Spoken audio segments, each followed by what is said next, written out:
Hello friends, hope you all are doing great.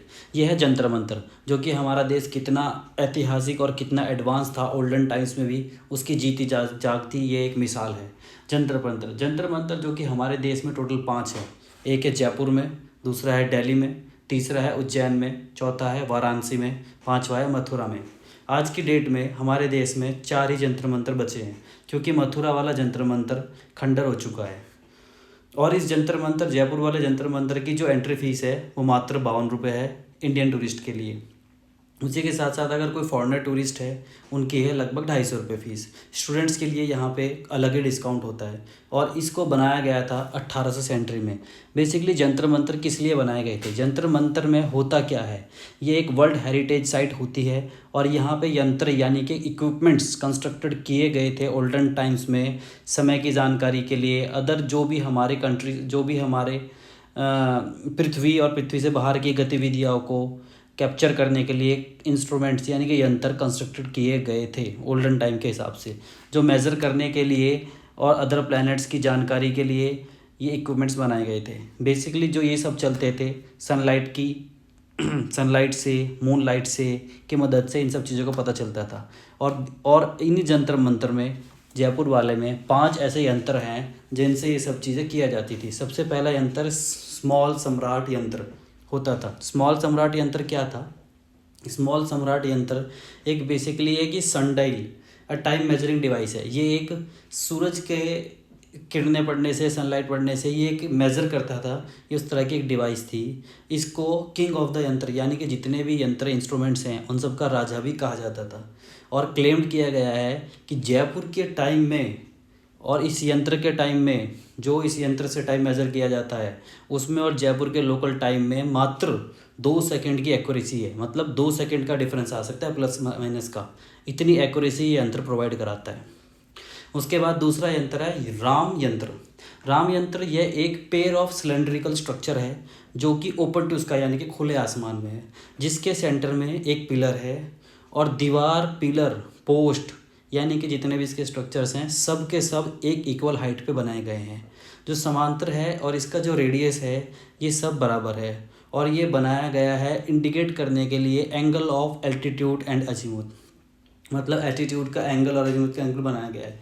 ये सिर्फ जयपुर वाले में ही है और दिल्ली वाले में, बाकी के जो 2 बचे हैं उनमें ये यंत्र नहीं है।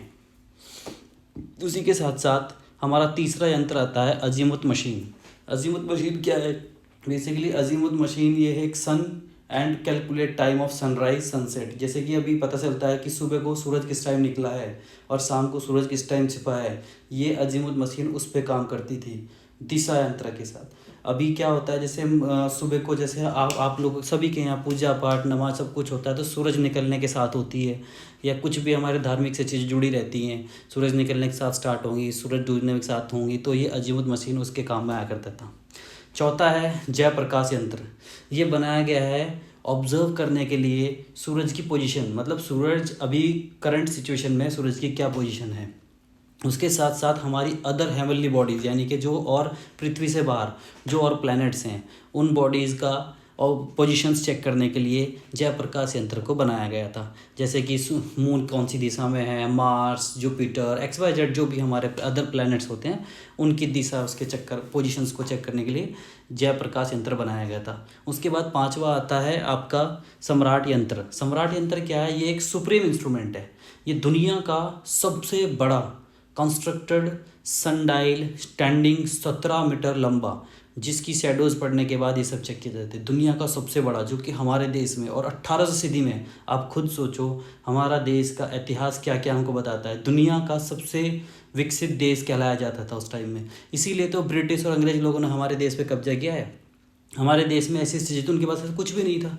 खैर छोड़िए, जो हुआ सो हुआ, पुरानी बातें। छठा यंत्र है हमारा पोल वीवर।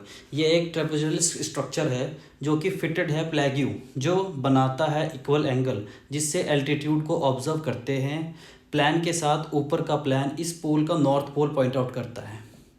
तो बेसिकली जंतर मंतर्स के ये 6 यंत्र होते हैं और जो सभी जगह मिल जाएंगे, बट कुछ ऐसे हैं जो जयपुर में मिलते हैं, कुछ ऐसे हैं जो दिल्ली में जयपुर जो हम बात कर रहे थे पोल वीवर की, ये वो पोल वीवर है जिसके चारों तरफ ये दीवार्स बनी हुई हैं। इस स्टेयरकेस से इसके ऊपर चढ़ के जाया जाता था। इसके ठीक बीच सेंटर में वो पोल वीवर है, सामने जो आप देख रहे हो ये एक पोल वीवर है और इसके चारों तरफ ये अलग स्ट्रक्चर्स बने हुए हैं। ये पोल वीवर ही बेसिकली कहता है कि भैया आपका ये पॉइंट नॉर्थ पोल है, ये नॉर्थ पोल को डिनोट करता है। ये चारों तरफ और जो ये दीवार्स दिख रही हैं ये अलग स्ट्रक्चर्स हैं जिस पोल की और इन स्ट्रक्चर का कॉम्बिनेशन होने के बाद आपको डायरेक्शंस पता चलता है। जैसे हम देखते हैं कि भाई आपका नॉर्थ डायरेक्शन क्या है, नॉर्थ ईस्ट डायरेक्शन क्या है, ये सब डायरेक्शंस यहाँ खड़े होके इसके थ्रू चेक करके पता चलता था, जो कि आजकल हम बेसिकली कंपास में चेक कर लेते हैं। तो कंपास उस टाइम पे नहीं होते थे, बिना कंपास वाले ये वो स्ट्रक्चर होते थे पोल वीवर, जिसके थ्रू पता चलता था।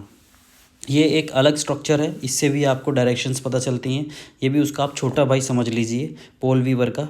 यहाँ से भी आपको नॉर्थ, साउथ, ईस्ट, वेस्ट ये सब चीज़ें, और इनके ऊपर जो ये पत्थर लगा हुआ है, ये पत्थर जो लगा हुआ है, इस पत्थर पे आपको ऐसे मार्किंग दिखेंगे जैसे हमारे स्केल्स पे। ये 1800 सीधी की कारागिरी दिखा रहा हूँ मैं आपको, 1800 सीधी में हमारे हिंदुस्तान में ऐसी कारागिरी। ये सब जो डायरेक्शंस बने हुए हैं, इन डायरेक्शंस को पॉइंट होता था और इन पॉइंट से पता चलता था कि आप किस डायरेक्शन की तरफ फोकस कर रहे हो, ये आपको दिख रहा है। और ये जो वाला गोल सा जो दिख रहा है ये आपका उसके लिए होता था लैटिट्यूड और लॉन्गिट्यूड। जो आज हम हेवनली बॉडीज़ को देखते हैं ना कि भाई किस डायरेक्शन में क्या है, ये सेम डिज़ाइंस के दो बने हुए हैं, एक आमने सामने और बीच में दो लोहे के स्ट्रक्चर बने हुए हैं। इन दोनों के लोहे के स्ट्रक्चर्स के थ्रू इन पे जो शेडो पड़ती थी उस शेडो से ये लोग डिनोट करते थे कि कहाँ क्या चल रहा है। और इसी के साथ ये जंतर मंतर वाली वीडियो समाप्त करते हैं। ये इसका एग्जिट है। और हाँ, अगर आपको इन्फॉर्मेशन अच्छी लगी हो प्लीज़ लाइक, शेयर, सब्सक्राइब करना ना भूलें। ठीक है, थैंक यू, धन्यवाद।